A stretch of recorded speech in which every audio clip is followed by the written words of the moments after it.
Watch this.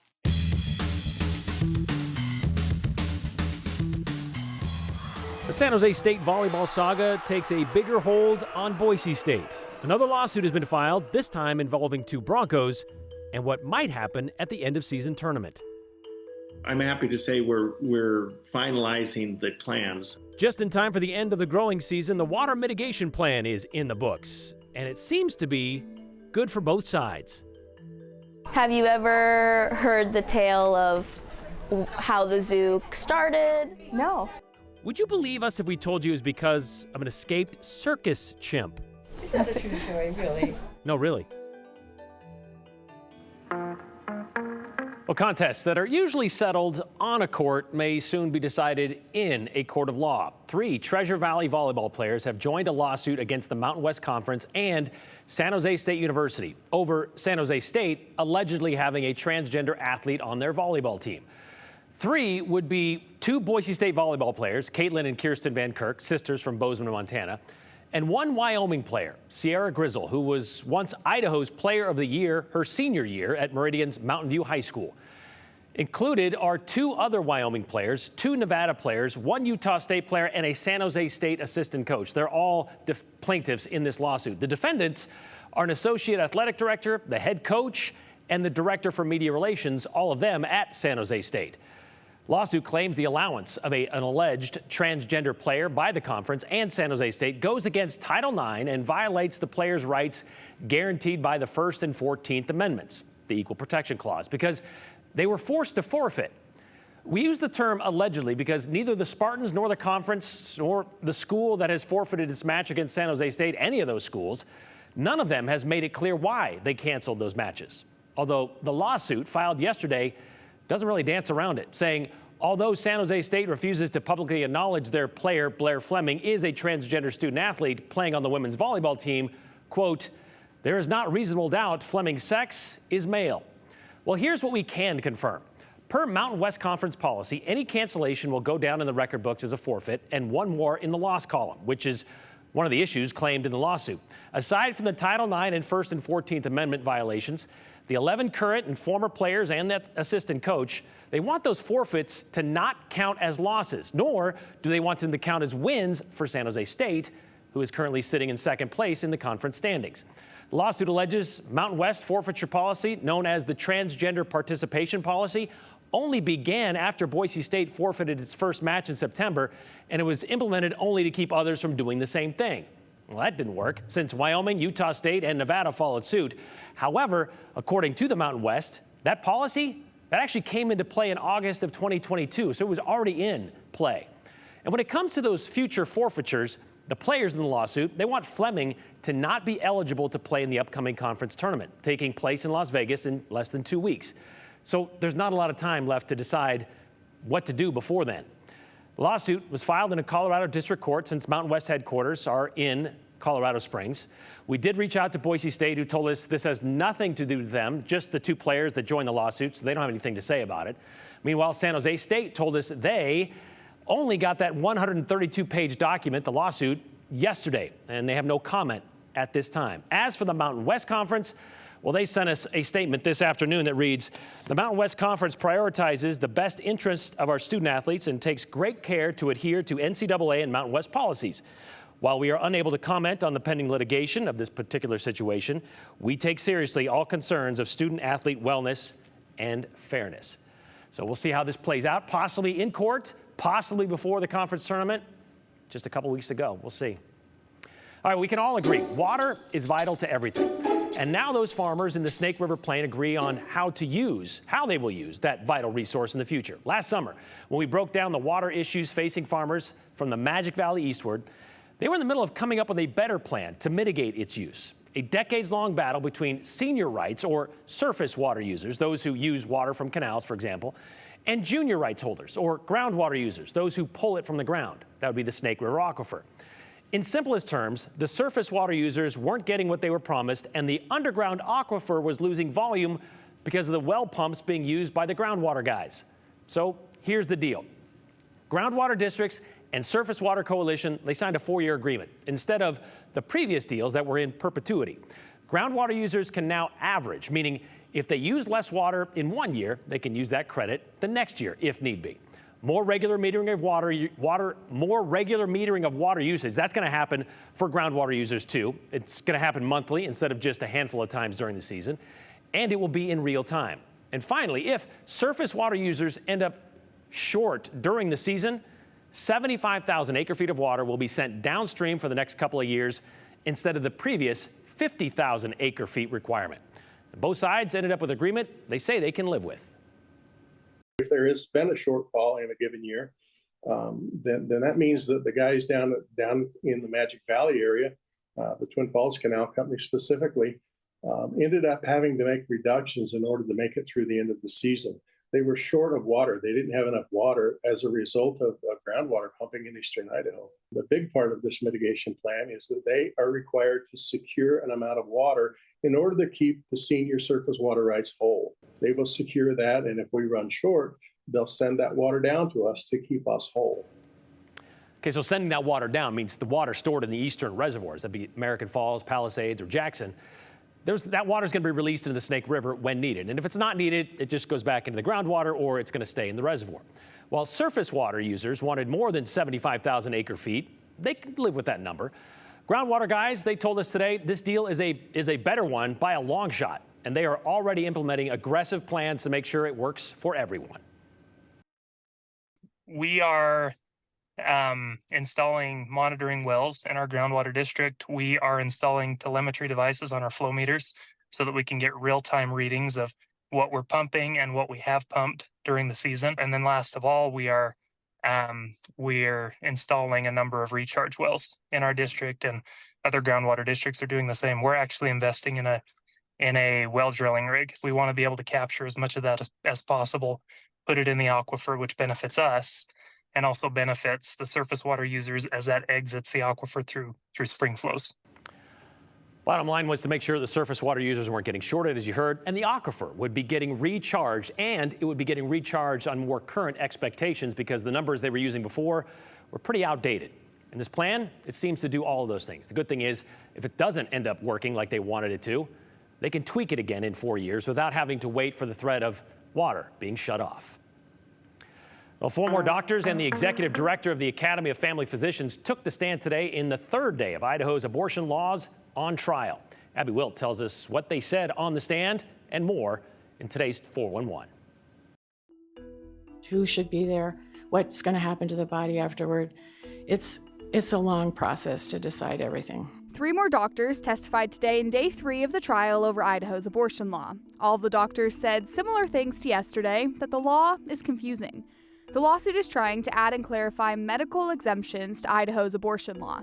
The trial is expected to go into next week. You can watch the trial live on KTVB Plus or on our website at ktvb.com. There was another police shooting early this morning. Nampa police responded to a domestic disturbance call at 1:30 a.m. at a house on East Jasmine Court. Nampa police say they saw a man with a knife outside the house, but he quickly went inside where there were a lot of victims. Police shot and hit him, then got the victims out safely. The man is in the hospital and expected to be okay, and thankfully no one else was hurt during the shooting, but some of the victims were injured before police got there.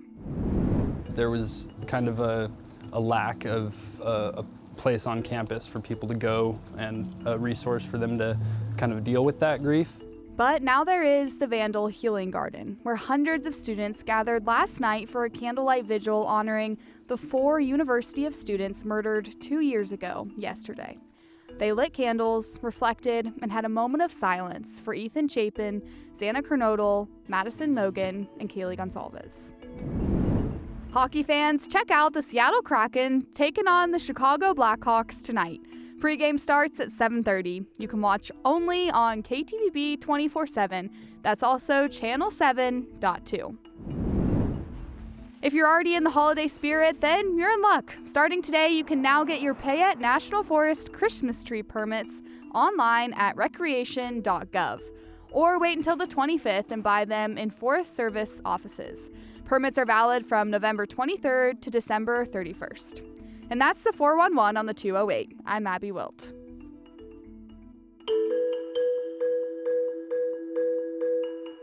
What's a bunch of monkeys on the loose on the other side of the country have to do with Boise? Well, it's an old story, and we're going to tell it to you. Anything else you want us to localize here on the 208? Tell us about that as well. You can text us your questions, your comments, your concerns to 208-321-5614. As always, don't forget your name and the hashtag the 208. And stick around. We might share yours at the end of today's show.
If you haven't heard about the 43 monkeys that escaped from a research facility in South Carolina earlier this month, well, it's getting a lot of national attention, even concerns from South Carolina lawmakers. But we're also hearing concerns here in Idaho. Tim, he sent us this comment. He said it's been days and they've not been found, well, more than 7 to be exact. They said they are not infectious, but they're not telling us what kind of research they were doing on them. I'm scared they might have been doing AI research on them. I don't know what that means. And now they have escaped, and they can't be found, he says. And can you say Planet of the Apes? Is this how it all started?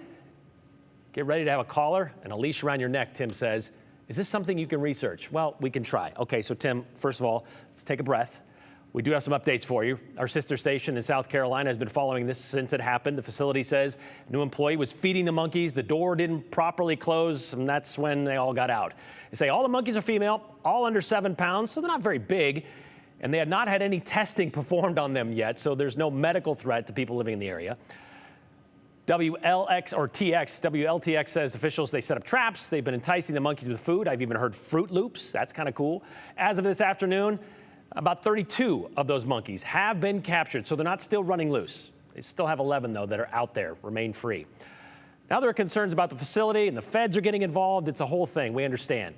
All of this is to say, that got us thinking about Idaho's own monkey business back in the early 1900s. A circus chimpanzee escaped. As Aspen Shumpert found out, it was later found, and that's how it became one of the first animals at Zoo Boise. In the heart of downtown Boise, hundreds of animals are on exhibit. Oh, look. The zoo has been an institution in Boise for more than a century. Boise Zoo is always fun for our little ones. Even if animals are sleeping, we like to walk around. Are they going to play? Megan Brown visits the zoo at least once a season with her family. The weather was so good we had to come today. The first time today for her 3 younger kids. Only imagine what large animals are like, but to see them, then they're like, oh. We saw the giraffe for the first time, and that was huge. They did not expect to look up. We only saw one monkey. He was in the tubes. He didn't want to come out and play. Primates have always been a part of the zoo's collection. We've had primates. In fact, the zoo started that way. Or at least that's what Gene Peacock, the director of Zoo Boise, goes bananas for. Every version is a traveling circus was coming through the area, and they left an animal. The most common version of it is it was either a monkey or a chimpanzee escaped, and it ran off into the hills. They found it a few weeks later, and that was how the zoo was born. Back in 1960, Idaho statesman spoke to the man who says he found the circus chimpanzee between Mountain Home and Boise in 1917. Norris Fritchman said the chimp was sitting on a fence post. He says he was able to capture it with a simple solution: feeding it a banana. He found out a circus was on the nearby railroad tracks just the day before, but the circus didn't come back for the chimp. So he kept the chimp at his house for a month before giving it to the city, who then displayed it in Julia Davis Park for the summer. The community found it and adopted it and took care of it. That winter, the city got another primate, keeping them both together in what was called the day nursery of the municipal restroom, before they felt it was time to create a zoo and add more animals, like an alligator that, prior to being at the zoo, sat in the window of a Nampa drugstore. Later, tiger cubs arrived, and the zoo even got some bears. By the 60s, Peacock says, and it started becoming a zoo proper and was the true beginnings of what we know now. So, is it true a circus chimp started the zoo? Well, that's what they say. That's what started it, and then they started collecting animals from there. But it's hard to nail down if the chimp swung the zoo into action. The zoo says it was created in 1916, but Fritchman remembers finding the chimp in 1917. It becomes urban legend, and it's hard to know exactly. Either way, it's the story the zoo goes with. Zoo Boise now has over 6 different species of primates, totaling to a few dozen primates at the zoo. And Director Peacock also tells me their 4 baboons actually were from research labs, and they did get them from research lab that was closing. So that's a little bit of another connection, that the baboons at the zoo have a similar story to being at a research lab like the ones in South Carolina. All right, safe to say there's a lot of things we love here in the Treasure Valley that was started by a monkey. That's all I have to say.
Just some stunning views there. I feel like I could just watch that for hours. Well, we do have more cloud cover coming in this weekend, so we maybe have a couple shots of seeing some beautiful sunrises like that. But for today, we saw less of the clouds, more of the blue sky across several Treasure Valley spots. The mountain saw a little bit more of the cloud cover, but otherwise the views were looking a lot like this in some of those valley spots. You can see a lot of the blue. We've lost the inversion, which you can see looks a lot clearer against the foothills, but we do have more changes on the way. So today was a bit of a break in the pattern that we've been seeing, and tomorrow that pattern looks to kick back into gear. So more of the valley rain and mountain snow, and even things turning slightly more wintry for some of those valley spots. It just won't be quite as widespread as what we're expecting on Sunday. So overall, things are turning cooler. You're going to see a little bit more of that rain snow mix happening more often, and we'll see more of that in depth in just a couple minutes. But here's where the high temperatures ended up for today. So feeling very mild, 53 degrees over in Twin Falls. I don't think this 67 degrees is accurate for Mountain Home,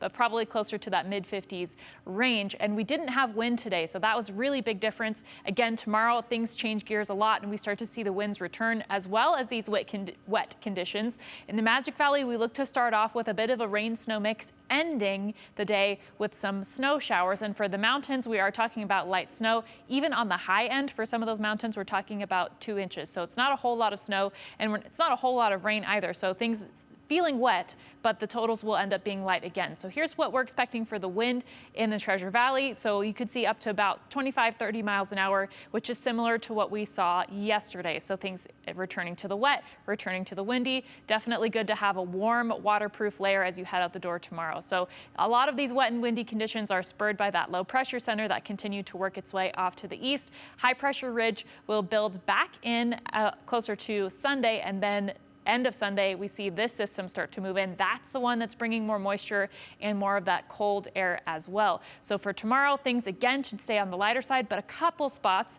including the Treasure Valley, could see that rain snow mix, but the higher chance of seeing that happen to start off with is in the Magic Valley. And then again, we end on snow. So hopefully you're already at home in some of those Magic Valley spots closer to 8 or 9 o'clock. That's when the snow looks to kick in. And then you can see more of those showers on the horizon for Sunday. So yes, this busy pattern does continue, but as we get closer towards the start of the new week, past Monday, things will really dry out. So I know we have a lot of rounds of moisture between now and then, but things will dry out and they get quite cold as well. You can see more of those lows in the 20s sticking around, but until then, again, we have the light showers for tomorrow, a little bit of the rain snow mix for some of the Treasure Valley spots, and you can see more of those rain snow shower chances for both Sunday and Monday. And yes, there are chances of seeing full-on snow showers during that time.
Well, yes, there's another lawsuit involving, this time, Boise State volleyball players against San Jose State and their alleged transgender volleyball player on their women's team. This one from Mike says, if Boise State and other schools don't have the volleyballs to state their reason for forfeiting, they should not be heard. They can't ride the fence and expect reconciliation. I see what you did there, Mike.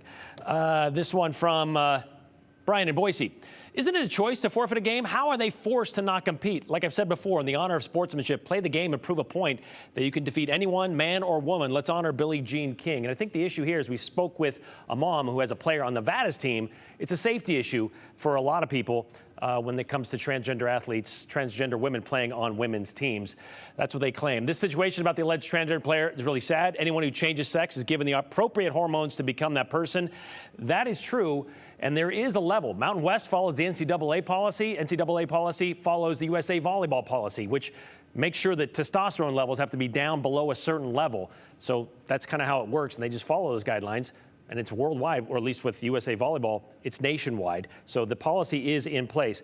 Transgender woman in women's sports has a political hotspot. I see the trend against it growing, and quite a few politicians on both sides of the aisle are not supporting it any longer, says Scott. That part is true. We're seeing that kind of go a different direction now. But we always knew it was going to end up in court, right? Because this isn't just going to be settled on a piece-by-piece basis. Somebody's got to kind of draw the line if this is what's going to happen, or at least set the standards and everybody says, okay, we're going to follow those. But I have a feeling it's going to be in court for quite some time, at least not finished by the end of this season. How much water is being used from the increase in new subdivisions? None. The water rights stick with the land. They have to use the same amount, whether it's houses or farms that are on that land. I see the news clipping about the monkey starting the zoo came out on 4/1. April Fools, possibly? Have we been duped? Continue with us and watch free now on the KTVB Plus app everywhere you stream.